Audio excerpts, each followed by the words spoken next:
Okay. So, good morning. So thanks for agreeing to be interviewed. So today, like I said, I'll record, and again, I don't think I'm going to ask any, sensitive questions, but if I ask something you don't want to answer, just let me know, that's fine, or if you want to stop, that's fine too. Okay. And then, so we're going to just talk a little bit more about, sorry, what are we talking about? Talking about, like, how you choose to practice, what you practice, some goals. We'll spend a little bit of time looking at one of your videos. You can pick whichever one. Just something that looks interesting, and we're just going to talk a little bit. So, you don't have to hold those. You can put those down if you want. So I thought we'd start off with talking about when you're choosing what to practice. Who chooses what to practice for you? I mean, do you have practice assignments? Do you choose? Does somebody tell you?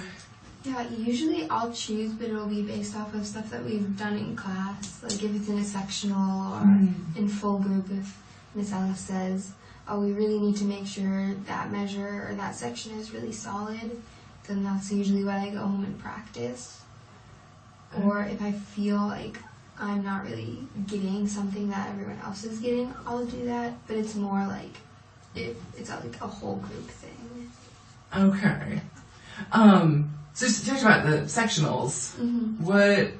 What is it about sectionals that helps you know either what to practice or how to practice? Yeah, so Miss Ellis usually hands us agendas like for our sectionals. Like she'll tell our section leader, I want you to really practice the phrase starting at measure 54 or something like that. And she'll usually have a whole list. Okay. And so we'll go through that. And then also Avery, our section leader, she also, like, if we go through the list too quickly, she'll look at things that she thinks maybe as a section we need to work on. Okay. And then usually if we don't get it there, she'll say, either Miss Ellis will be there and say we need to practice it more on our own if it's something like intonation, or Avery will say, like, at the end of practice, or sectionals usually, she'll be like, oh, if you need something practice this. Okay. So it's pretty helpful during sectionals. That's cool. So Mrs. Ellis will sometimes suggest places that might need work, but then you get to choose yourself whether you personally need to work on it. Yeah, exactly. That's cool. Okay. So this is a good question. It goes right with it, I think. So sometimes Mrs. Ellis will suggest things, but is she also teaching you how to recognize on your own passages that need work, or how does she do that? How does she help you sort of identify?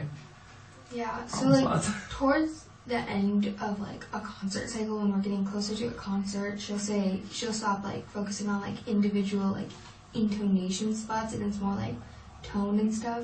So that's when she'll say, if like your tone here needs to be strong throughout this like entire page, and so then you can go in and say, okay, I'm not strong here and I'm strong here, so then I practice like that chunk to make sure it like has a good tone quality and stuff like that. Even like towards the end, like especially during contests, we're really picky about intonation, so she might say like this whole section, like if we're playing something pretty complicated, needs to like be more precise. Then I can go in and say, okay, I know how to do this, but this is a part that usually trips me up when I'm playing with the whole group. So like at first when you get like new rep, it's more like direct, like this measure is what we need to practice, and then it gets like more like individually what do you need to practice. Cool. So you get a little bit more freedom, maybe. Mm-hmm. Yeah. The closer to the concert you get. Mm-hmm. Okay. Yeah, let's see.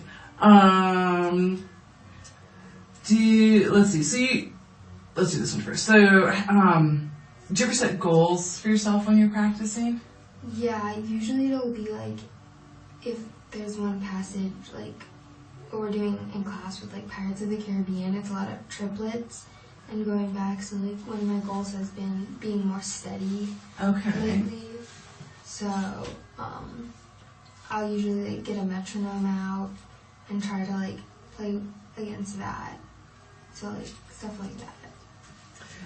Does so how did you learn to set these goals? How'd you learn to do that? Yeah, so when I was like really little, I took piano lessons for a little bit. So I was like, it must have been like 4 up until I was in like 2nd grade, I think. Okay. So we had, since it was like for younger kids, they had like stricter practicing things. Mm-hmm. I had like, remember 3 books, and we'd have like a lesson book, which was like, here's the scale, and you learn that, and then there'd be like a performance book which had like pieces and stuff that you'd play, and then we'd have theory. Okay. So you'd have to do some like theory stuff. And so it was a lot like she'd assign like a certain amount of this, and I just got used to being in that kind of cycle.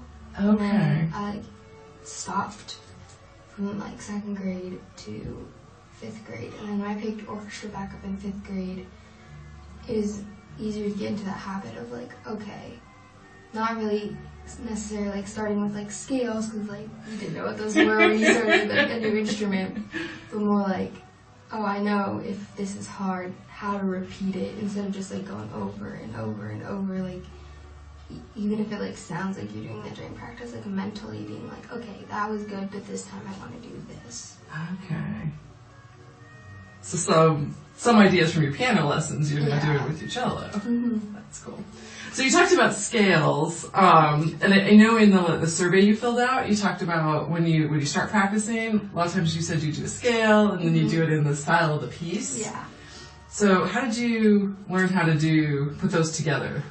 I think it was really like when I got into high school, because usually in middle school I would just maybe do a scale or maybe not, depending, like if it was in D major I would be like whatever. But especially getting into that high school and like starting out in euphonic, and I wanted to like develop my playing a bit more, I started to try to combine like rhythm, like trying to learn the rhythms that were becoming more complicated, and like my scale, which was something like not really basic, but just something like fundamental.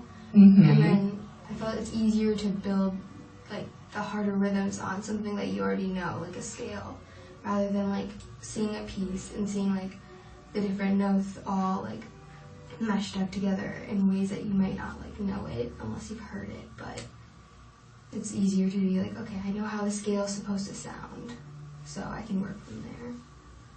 Is that something you just figured out on your own?